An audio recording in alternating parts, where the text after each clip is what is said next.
Kita beranjak ke topik sepak bola. Asisten pelatih Timnas Indonesia Alex Pastur terpantau telah tiba di Jakarta. Alex langsung akan sibuk mempersiapkan Timnas kita untuk melawan Tiongkok. Lewat unggahan story di Instagram, Alex mengunggah foto ia telah tiba di Jakarta. Dalam waktu dekat, Alex Pastur dan seluruh staf pelatih Timnas Indonesia akan segera berkumpul untuk bersiap jelang laga melawan Tiongkok.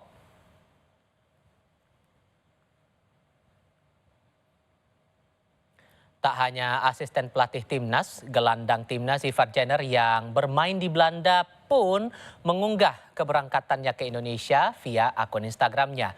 Perjalanan ke Indonesia diperkirakan untuk menjalani pemusatan latihan Timnas di Bali jelang melawan Tiongkok.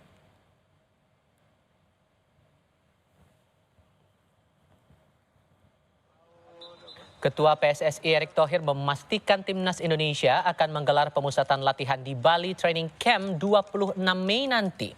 Erick bilang pemusatan latihan harus dimaksimalkan Timnas kita agar menampilkan performa terbaik. Timnas Indonesia butuh persiapan yang cukup sebelum menjalani dua pertandingan penting melawan Tiongkok dan Jepang pada putaran ketiga kualifikasi Piala Dunia 2026 zona Asia.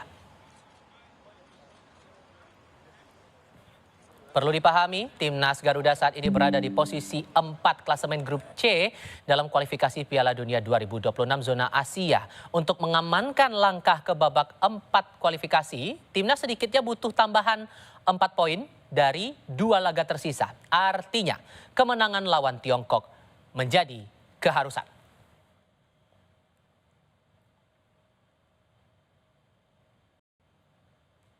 Di sisi lain, tiket laga Timnas di Gelora Bung Karno melawan Tiongkok sudah ludes terjual.